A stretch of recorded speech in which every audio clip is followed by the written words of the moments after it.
ये तस्वीर है सोमवार को दिल्ली में हुई विपक्षी गठबंधन के बैठक की। विपक्षी गठबंधन के सभी बड़े नेताओं ने सोमवार को होने वाली संसद की कार्यवाही से पहले कांग्रेस पार्टी अध्यक्ष मल्लिकार्जुन खड़गे के कार्यालय में बैठक की। लेकिन गठबंधन की इस बैठक में एक बार फिर से टीएमसी की भागीदारी नहीं रही। टीएमसी बंगाल के मुद्दों पर चर्चा पर अड़ी है। विपक्ष भले ही एक साथ बैठक कर रहा है, लेकिन विपक्षी गठबंधन में सब कुछ ठीक ठाक नहीं है। विपक्षी गठबंधन की बैठक पर यूपी के उप मुख्यमंत्री केशव प्रसाद मौर्य ने भी तंज कसा है। होने दो जी, चाहे जितनी बैठक करें। बैठक इनकी हुई थी लोकसभा चुनाव से पहले माननीय नरेंद्र मोदी जी को देश का प्रधानमंत्री बनने से रोकने के लिए, लेकिन माननीय मोदी जी तीसरी बार प्रधानमंत्री हैं। हरियाणा में इन्होंने आम आदमी पार्टी के साथ गठबंधन होना था, वो उनका टूट गया। महाराष्ट्र में सब गठबंधन करके लड़े, इनका सुपड़ा साफ हो गया। अब दिल्ली विधानसभा चुनाव होंगे, वहाँ पर भी भाजपा का कमल खिलेगा, वहाँ भाजपा की सरकार बनेगी। उपचुनाव में तो आप एक तरफा भाजपा की विजय देख ही रहे हैं, तो इंडी गठबंधन का भी कोई भविष्य नहीं है। विपक्षी गठबंधन को घेरते हुए जब केशव प्रसाद मौर्य ने ये बयान दिया तो उन्होंने दिल्ली विधानसभा चुनाव की भी बात की। 2025 की शुरुआत में होने वाले दिल्ली विधानसभा चुनाव के लिए सभी राष्ट्रीय दलों ने अपनी तैयारियां शुरू कर दी है। वहीं दिल्ली की मौजूदा सरकार आम आदमी पार्टी ने भी चुनाव की तैयारियों का बिगुल बजा दिया है। हालांकि अरविंद केजरीवाल ने दिल्ली में किसी भी दल से गठबंधन से साफ इनकार कर दिया है। दिल्ली में आम आदमी पार्टी ने कांग्रेस का हाथ पकड़ने से इनकार कर दिया है। तो क्या दिल्ली में कोई गठबंधन नहीं होगा? केजरीवाल ने विधानसभा चुनाव में गठबंधन से किनारा करने की बात कही तो कांग्रेस ने कहा कि गठबंधन से हमने खुद इनकार कर दिया था। आम आदमी पार्टी ने तो इस पर महज मुहर लगाई है।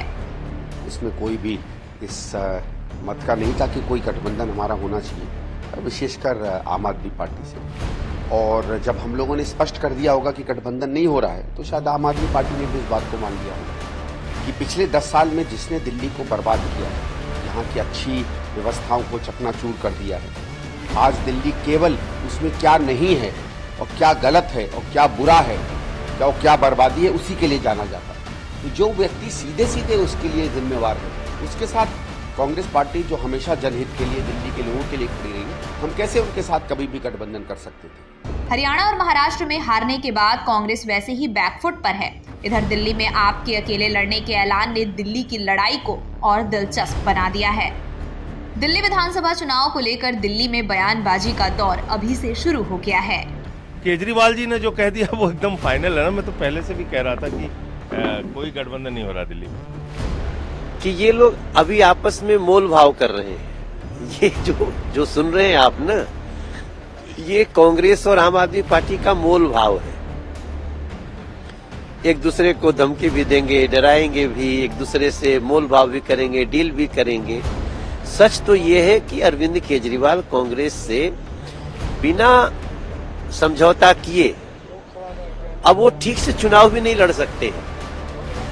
इसलिए हमारी तैयारी है कि ये दोनों मिलकर के लड़ेंगे, जैसे अभी लोकसभा लड़े थे और उसके बाद भी हम जीते थे, वैसे ही हम इनको पक्का हराएंगे। विपक्षी गठबंधन में आम आदमी पार्टी ने जहां कांग्रेस का हाथ छोड़ दिया है, वहीं टीएमसी के बैठक में न शामिल होना भी गठबंधन पर सवालिया निशान लगा रहा है। देखिए, इंडिया ब्लॉक है ही नहीं, नाम का ही ब्लॉक है। बाकी सब अपने आप को ब्लॉक करके रखे हुए हैं, कोई किसी का नहीं सुनता और सब में मनीषा है कि सब पीएम बनेंगे। अब पीएम बनने की औकात किसी में नहीं है, तो अलग अलग इशू को लेकर बटे हुए हैं। कोई अदानी को लेकर लड़ रहा है, कोई अपना स्टेट के मुद्दे को लेकर लड़ रहे हैं। लेकिन एक देश के लिए, एक देश चलाने के लिए जो एक यूनिटी होनी चाहिए, जो यूनिफाइड एजेंडा होना चाहिए, ऐसा कुछ है ही नहीं। देश में पिछले कुछ चुनाव की बात करें तो विपक्षी गठबंधन में कांग्रेस का हाल खस्ता ही रहा है। ऐसे में उसके सभी सहयोगी दल धीरे धीरे उससे किनारा कर रहे हैं। हाल के चुनावी नतीजों ने भी गठबंधन के वजूद पर संकट खड़े कर दिए हैं।